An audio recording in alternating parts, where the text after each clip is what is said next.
Hey, it's Andy from Beyond Guitar, and welcome to my live stream. So in this live stream, what we're going to cover is some G major 7 arpeggios, and this is for a rock or a metal setting. All right, and so there's a little bit of tab there on the screen and some notation. But anyways, so this is a G major 7 arpeggio. So whenever you're rocking a G chord, okay, maybe your first instinct is to, play the blues scale or something. Okay, so we've heard that a million times. And maybe you're learning your scales and practicing, and maybe your solo starts with, I don't know, a G major scale. Okay, but that can get a little redundant, and how do you be creative with it? Where do you go with it to do something that sounds good and also is a little bit flashy? So what we're doing right now is we're going to study the G major 7 arpeggio. And this sounds great over the top of a G chord. Okay, so the band is on a G chord, you're rocking a G chord. And so we're going to play the following notes: F sharp, G, B, D. Okay, so we've got a G major 7 arpeggio. F sharp is note 7 in a G scale. G is, of course, the root note. You've got B, which is the major 3rd. And you've got D, which is the 5th. Okay, try to play this exact fingering. Finger 1, finger 2. Finger 1, finger 4. If you have a little bit of trouble getting finger 4 up to the fret there and sounding good, you may consider a micro shift, okay? Micro shift. So you play 1, 2, 1, and then instead of stretching for 4, slide up just a little bit, then play 4. Hey, 4 was easy. My finger was already right above the 5th fret. I didn't have to stretch or try hard. It was right there. So micro shift on that 5th fret note. Okay, then we're going to play the exact same fingering, shift it up 2 frets, and here it is. It's the same thing. Okay, then shift up 3 frets and play it again. So it's the same finger pattern every time. You follow the same fingers. 1, 2, 1, 4. 1, 2, 1, 4. 1, 2, 1, 4. And then if you want to climb up into the stratosphere, you've got a couple more notes available that you can play. Sounds good to end on the note G, and so here we are, 14 and 15. There's our conclusion, that note G. I suppose if we wanted to go even further, you could slide all the way up to 19. That's a high B. And if you're brave, you could play the highest note on your guitar if you have a 22 fret guitar, and that's a high D. But I'm not worried about those right now because that kind of goes outside of this finger shape, and now we're really stretching. And so that's a different exercise, all right? So right now we're just working on this. All right, let's work on some hammers. Okay, try to hammer every note. Hammer, hammer, hammer, hammer, hammer, hammer, hammer. All right, so when you do your hammers, you add a lot of vibration to the string, and you're actually kind of hitting the fretboard of the guitar with your finger. And so when you hit the guitar with your finger with a lot of force like that, you're going to activate all the strings, okay? All the strings are going to start to reverberate. Okay, so if you've got this sound going on and you're playing a note, it just kind of grinds to have the other strings down below, playing all these low notes below the note you're trying to sing. too much extra sound from those other strings. Now I've got a noise gate on my Fractal FX8 right here. So when I play right now, it's just going to fade away into nothing, and then the gate is going to cut it off, and so I've got absolute silence, so it's not humming or anything. If you're playing metal, you're going to need that kind of setup if you want to have real clear cuts, you know, for your metal songs. To have it be real clean, you need a noise gate. But anyways, this extra ringing, this is not good to have that extra ringing with all those extra strings, okay? So how do you cut them off? Well, you could use one of your left-hand fingers. It's a little awkward though. So the best thing to do is the placement of the right hand, okay? Where you place your right hand on the strings makes a huge difference here. And so we've got our palm of our hand across string 6 and string 5 and string 4 and string 3 and string 2. And then when I play string 1, the only vibration is string 1. The other strings, they can't reverberate. They're totally dead. So every time I hammer, I don't get other strings in the mix. I just get that one string. So practice covering up those strings. You need to kind of cover your strings as you go. All right, so at the beginning of the exercise, you play the first couple notes. And then as you move on, you might place your hand on the 6th string for this part. Then you might move your hand over a little bit more and cover more strings. Cover up those strings with your right hand so you can get that clear tone. Okay, let's keep working on more concepts. So as you reach the last note,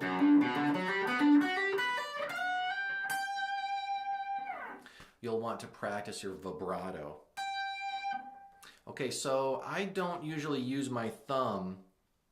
It's like slash style vibrato. You just take your thumb off the guitar and you just go up and down.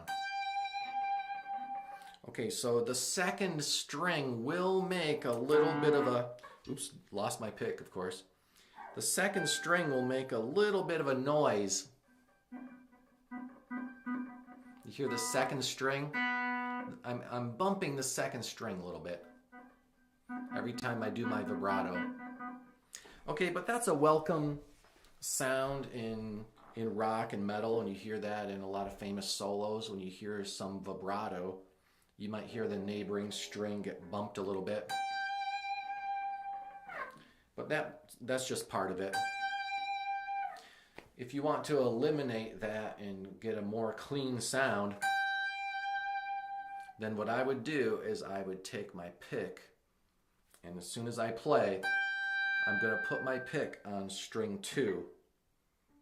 And so now, no extra sound from string 2, okay? So play the note, then put your pick on string 2, and you can vibrato away and not get extra noises. Okay, let's practice that.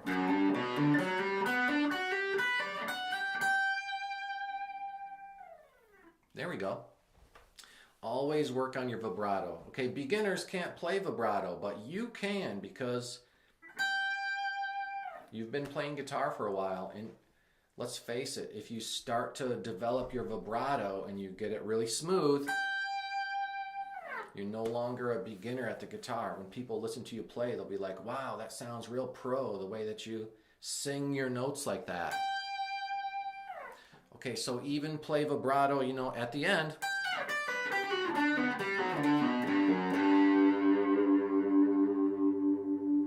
Of course, land on G, 3rd fret, and really vibrato that note. See how long you can make that note last. See if you can really ring that note out for a long time.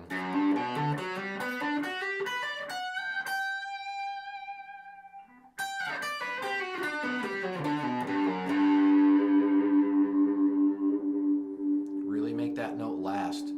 Vibrato adds more vibration to the string, so if you don't have your noise gate on, it should last forever.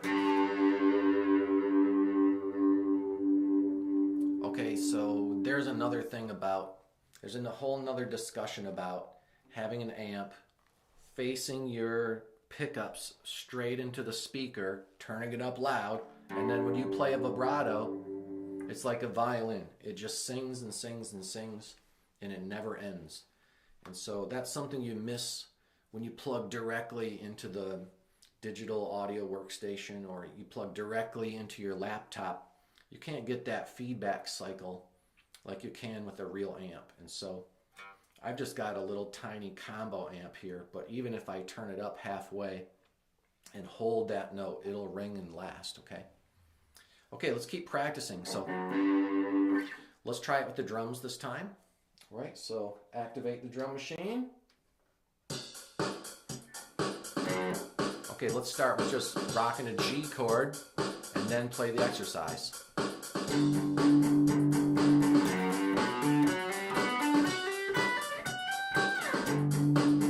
Keep the beat, you know, go back to that G, keep the beat.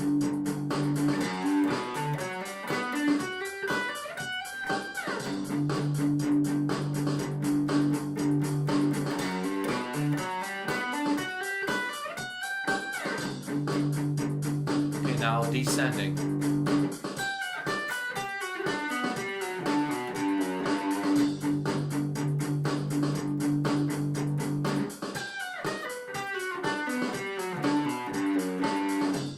Okay, well, you know, I missed a note, but I don't even stop. Just keep practicing. Okay, maybe twice as fast.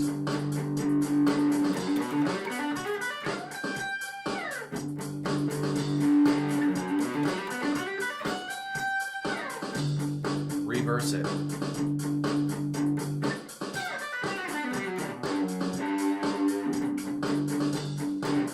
Okay, so let's say you're struggling to really play it super fast and you want to just shred like Yngwie Malmsteen.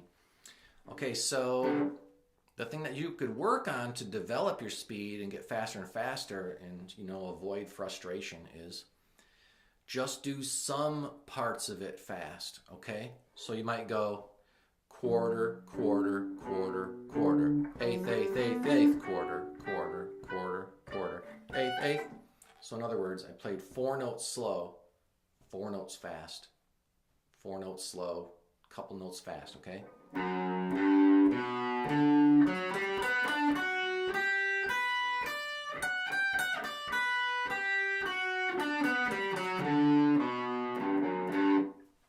Okay, so you could even do 4 notes fast and 4 notes slow. So now you have more practice.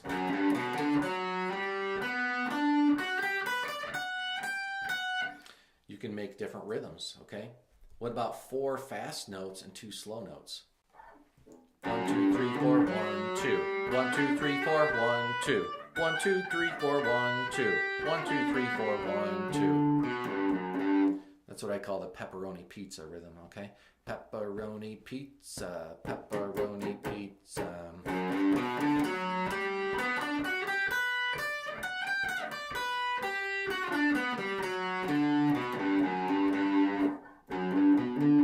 And then you just take up your speed and go faster and faster.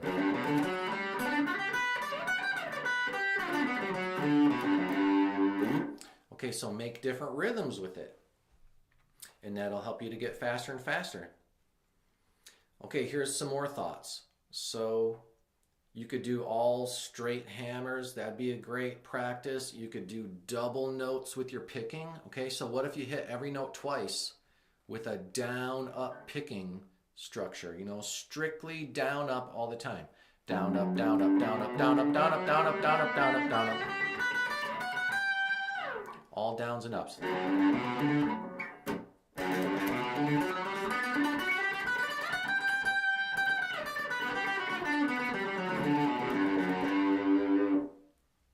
Okay, that'll help you to get your pick in order and find the right strings. Okay, now speaking of double picking, let's work on the other hand. So what if you didn't even use your right hand? Can you still play the exercise? So Now you can hear all those extra strings ringing out like I was talking about, right? All those extra strings are just ringing away. You could practice it on an acoustic sound, or you could just mute as you go.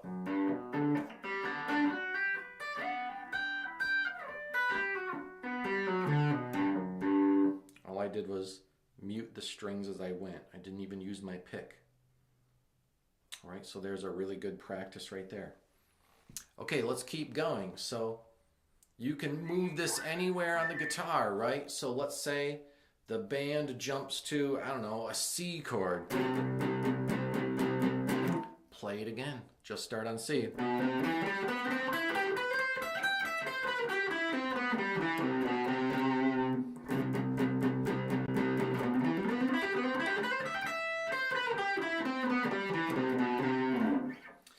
So hammers help you to get twice as fast. If you work on your hammers, you'll play it twice as fast, okay? So maybe work on jumping this around to different spots. Let's try A, okay? So 5th fret is A. Practice working on your rhythm, solo, rhythm, solo, rhythm, solo, back and forth.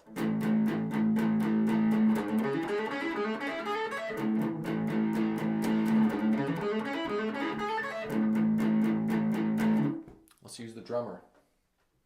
Okay, come on, drummer, go.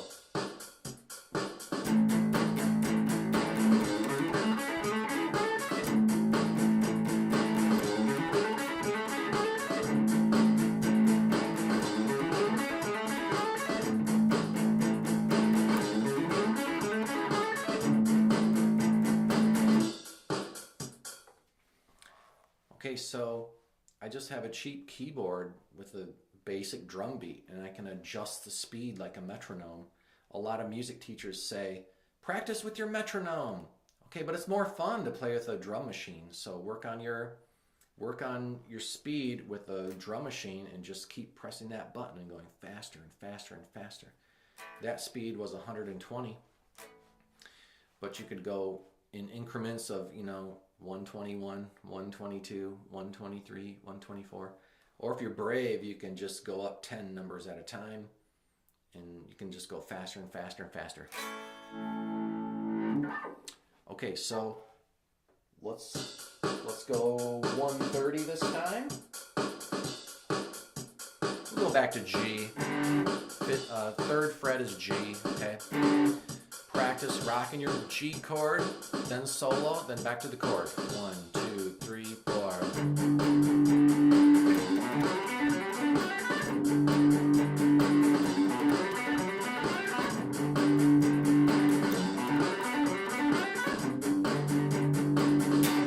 Like that.